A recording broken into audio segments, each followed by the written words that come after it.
they emerge.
There's so much to be discovered about our planet and the animals who inhabit it.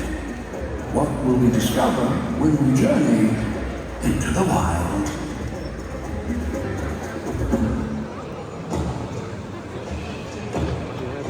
Hi, here we go. Hello, everybody. Hi. Did you notice that incredible array of animals? That's a great way to start an adventure. My name is Ellen, and I love wildlife. Just like you, I traveled on busy roads, through noisy traffic, and of course crowds of people, to be here at the Singapore Zoo and to join my friend Misha in sharing some special animal friends with you. Hi Misha. Hi everyone. Thank you. Hi everybody. I'm an animal trainer here at the Singapore Zoo, and we're about to meet animals from Asia, Africa, and South America. Keep your eyes open because they'll appear from all around you. So tell me, are you ready to venture into the wild? Great. Coming from right above your heads, we have one of the most vocal primates in the world. They were to SC our Madagascar ring-tailed lemur. SC moves along the line while she's striped with black and white tail, which is very useful, helping to maintain his balance while traveling across that narrow line. Lemurs are also very social animals, looking to you about the 30 individuals. Sticking on them with right back there, because we are now joined by Bibi. The ring-tail serves another important purpose. They hold it high to keep everyone together, and also ready to warn each other of a rival group nearby. Lastly, the tail is in backward for peaceful fighting. That's right, ring-tailed lemurs have set glands on both of their heads here and up on the shoulders. So when two males have a disagreement, they will pull their tail through the set glands like this. Okay, let me finish like this. That's King Julian. And that makes their tail smelly. And they will flick their tail at their opponent so that basically the smelliest lemur wins. Ring-tailed lemur No bites, punches, or bruises. We humans can learn a valuable lesson from these gentle lemurs on how to resolve conflicts peacefully. That's right, and we also need to do more to protect red-tailed lemurs in the wild. They are an endangered species, and they are continuing to decline due to habitat destruction as well as the illegal animal trade. You know, lemurs happen to be one of my favorite animals, so I'm sure you'll all agree with me that we definitely need to do a little bit more to protect this species before they disappear forever. Okay, our method is just about time for SB and BB to make their way home. We're going to give them a little bit more time, so I'm going to share some fun facts with you guys. Now, the two ladies joining us here today, they're actually both males, and they happen to be related, so they have a pretty close relationship. This here is the son, and SB up there is the dad. So, the leaders are going to make their way home. Everybody, please give a big round of applause to SB and BB for joining us so nicely today. Thank you. Animals have many specialized skills or adaptations that we humans do not. For example, if we want to dig up the soil to plant some seeds, we need tools. But our next two species we are about to meet are equipped with physical features making them masters of digging, rooting, and foraging in the ground. That's right, first up coming all the way from South America, let's give a warm welcome to Jojo and Patches, our band of Vultures. Look at them, Jules. Vultures are very active, curious members of the raccoon family. Look at me. With a spectral people like us. You like it? They search for fruits and small prey, and then they have the safety trees using their long, sharp claws. Just like the red-tailed lemurs, their striking tails are designed for balance and also way to walk. Keep everyone together and hold it high to keep everyone together when they're foraging in the forest and the brush. Watties facing many challenges in the wild. They are hunted for their meat and fur, and in many areas they are considered pets. We, however, are big fans of these enduring, nosy creatures. Well, from the social ongoing parties, we are about to meet a shy and elusive animal native to Asia. Very little is known about the species, so today you are very fortunate to catch up with a greater hawk badger. This is Marshall, and hopefully joining us shortly, there we go, together between the crowd, we're going to have Marshall's brother John. These shy animals love to make complex tunnels and burrows in which they hide during the day, so even researchers have very little information about them. What we do know is that the striped markings on the face are meant to warn predators back off, if not they will release a stinky odor to deter their predators. They have big like snouts, strong claws, and sharp bottom teeth. They use all three to dig deep into the ground looking for food. That might just look like a big pile of leaves to us, but for puppies or badgers, that is a buffet filled with a lot of good food like worms, insects, beetles, frogs, fruit, and many more. Before they head back home, you should know that they are rapidly declining in the wild due to relentless poaching, snares, and habitat loss. I'm pretty sure all of you would agree with me that the shy animals deserve our protection. I agree with you, Shan. And speaking of endangered animals, I found something in the kid. You want to see? Real spider. Not spider. Look at that. What is that? I know, snake skin. And you know, when you find snake skin, there's usually a snake, right? So you hang on to this. I'm going to go have one more quick look, alright? I'll see you in a bit. Alright. She's going to find elephant last. Alright everybody, look at this, a real snake skin. So does anyone know why snakes shed their skin? You can shout out your answers. That's right, they're going to do this several times in a year so they can grow bigger. And this will also help them to get rid of parasites and venom onto their skins. We humans shed millions of skin cells every day, but snakes, they shed one whole piece of skin all at once. Speaking of snakes, look what I found. Not just one, but two snakes. So one for me, one for you. And this week. Alright, now the two snakes that you see here today, they look different in color. they are in fact the same species of the snake. They are both ball pythons, otherwise known as the royal python. This species is native to Africa, where they are highly respected and even seen as saviors in many local folktales. The reason why they're called royal pythons is because it is believed that Queen Cleopatra used to wear them around her wrist as living jewelry and as a symbol of wealth and power. They have remarkable adaptations which help them to survive. They have few sensitive organs around their mouth, and their eyes can adapt to dim light, which means they can hunt in total darkness and by body temperature. They get their name ball python is because they curl up into a ball to defend themselves from predators. Just like many other snakes, ball pythons are beneficial to us humans, especially the farmers, thereby controlling rodent population. Now, also one really important thing that you have to take note of, a much more serious note. If you happen to buy yourself or friends buy a fancy snakeskin bag or wallet or pair of shoes, this is not what is used, okay? This is what is used, the skin of a real living snake.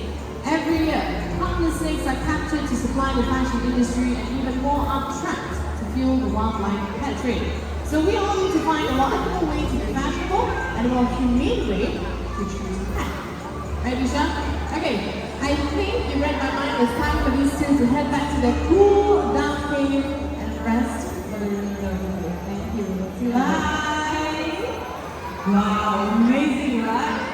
Alright, so from our cold-blooded reptiles to our cave-dwelling mammals, we are about to meet an animal who has adapted life among us humans. And he is the youngest superstar of the show. Ladies and gentlemen, looking right up there. Slowly walking across the line, that is Kunta, our masked civet. The mask of white distinct marking on his face may make him look like a superhero, but that is actually a warning for the predators to back off, or they will be blasted with the very best smelling spray, just like the hot badgers we met earlier on. By the way, Kunta happens to be the youngest animal on our presentation day. He's only 8 months old, and while he's enjoying some of his favorite fruits from those hanging monkey pots, allow me to share a shocking story with you. Have you ever heard of kopi luwak, also known as civet coffee? But did you know that the cruel production process involves imprisoning wild civets in horrific, overcrowded cages, and then making them eat nothing but coffee cherries? It is as cruel and terrible as it sounds. So please, make a pledge and tell your friends, do not buy, do not support kopi luwak, because we should be making choices that protect wildlife and not exploit such vulnerable creatures. Like Kunta. Alright, as we venture into the wild today, let's lift the bottoms and strings and look up to the sky.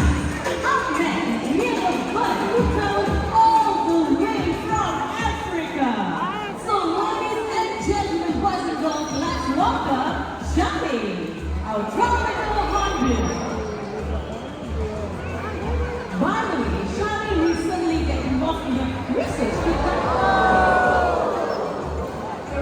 conducted by a group of researchers from NUS, and that shows they have remarkable intelligence as well as the ability to take position on their own. Now, if you have a good look at her beak, you will notice above her beak she's got a small bird, which goes down about 4.5 down here, that is called tusk. A tusk is much larger in male hornbill than a female, and that's not very easy way to distinguish between the two. Today, of course, as a bird, she's going to be demonstrating some flying. You'll notice hornbills are very swift and silent flyers. And another important thing to take note is that her unique flight pattern, she will flap her wings 3 times before gliding across. Hornbills are also very vocal animals. In fact, sometimes they cannot stop talking. So, listen to this.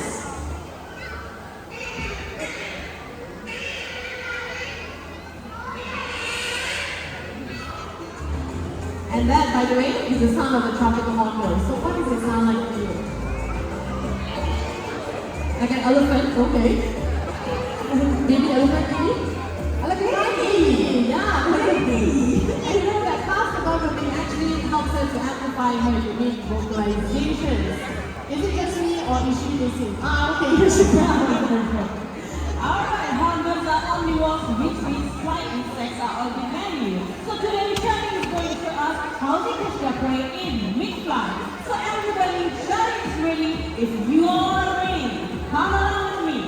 1, 2, 3.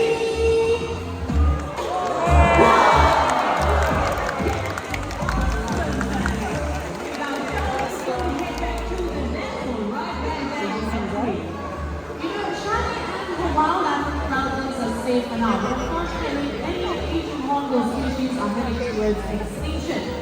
Our conservation arm, Monday Nature, is currently working with conservationists and communities across this Asian region, doing our part to help these beautiful birds.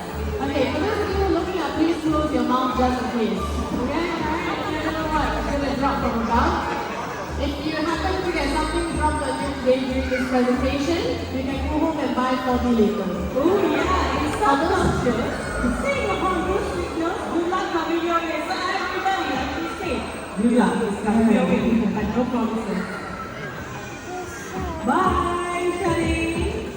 Okay, it's time for her to make her way home. She's being a little bit stubborn, and you notice the way that she's looking around. She's actually looking for a little bit more food. Julie. They're very, very intelligent hornbills. They have excellent eyesight. Even the tiniest amount of food, they will be able to spot it amongst the aggregators. So once again, just a reminder to please keep your food, alright? Charlie, it's time for you to make your way home. So let's give her a send up, everybody. Bye, Charlie! Home is that way. How's coming out to call you home? You're still looking around. You see, working with animals is so fun. You have a lot of roller coaster moment and then at the same time, good moments like this. Okay, finally time for her to head home. Thank you, Shadi. Let's go. Up next, we have another bird who looks rather intimidating, but actually quite gentle and non-aggressive. They love to sit on top of boulders in the early morning sun with their wings spread and soak up all those feel-good rays. I've got here for ready swimming. Let's welcome Tiger, a turkey vulture. Vultures are scavengers, but they do not hunt for live animals. They prefer dead carcasses. They have very good sense of smell, which allows them to sniff out carcasses far below the forest canopy.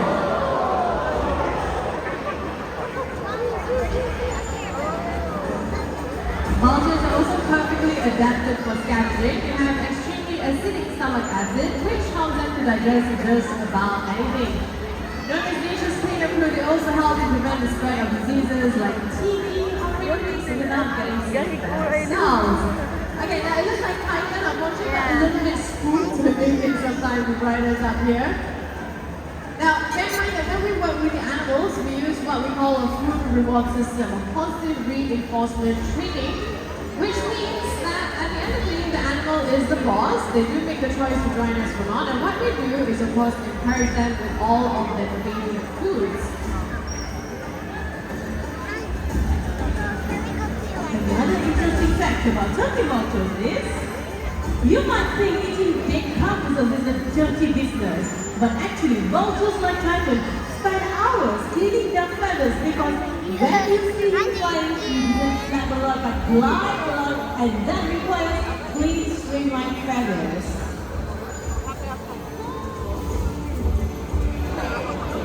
By the way, vultures serve a critically important role in our ecosystems, and unfortunately, they are also one of the most endangered birds in the world. Mother Nature is working with vulture conservation programs and doing our part to protect these critically important birds before they disappear forever.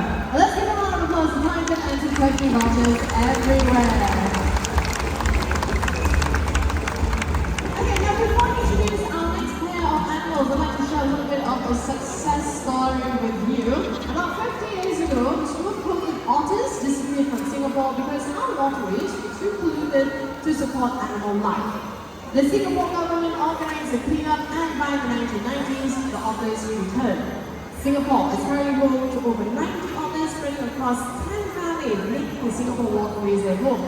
So on that note, let me come introduce you to the close relatives of our local otters. Coming over the left-hand side of the water, we are going to be joined by Mia and the hey guys. Siblings issues. Alright, now I'm going to quick stop for a fish snack.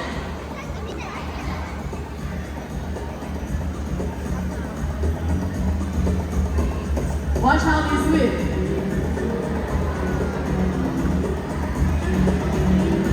They actually doggy paddle around fairly slowly with all four legs. This is because they're designed to spend most of their time on land.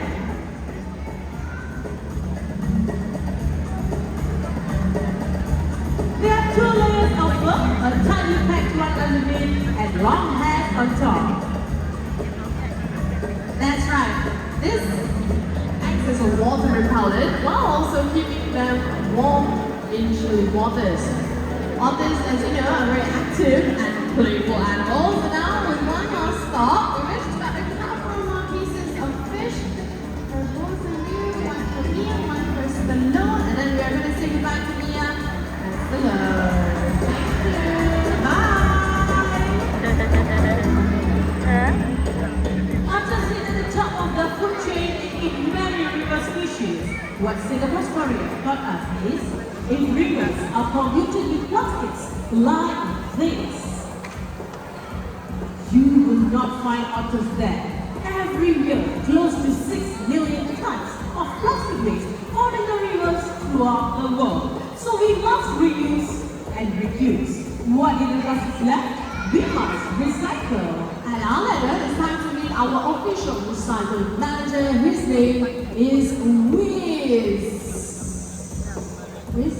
You got anything like that? Okay, here we go. Hi.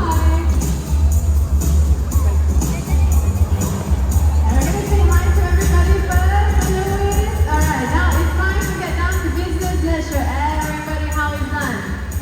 No sleeping, please. Okay, you got it. Easily distracted, this one.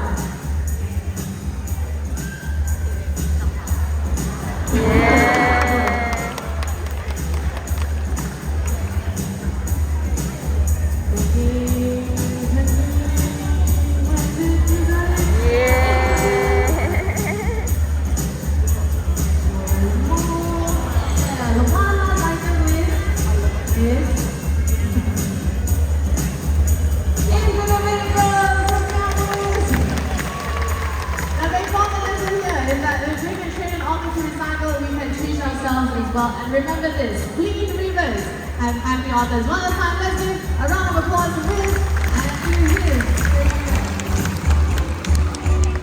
As we venture into the world today, we have met many animals who are masters of adaptations with many unique skills, which help them to survive and thrive.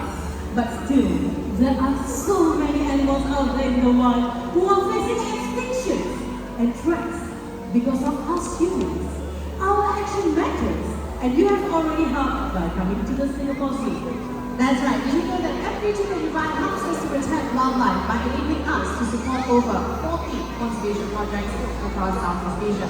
We all need to be partners in caring for our planet and the incredible animals that we have.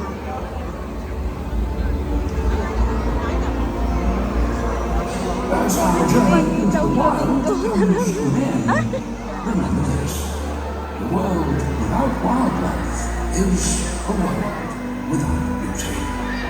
So, keep the wild within you and around you. Keep the wild alive.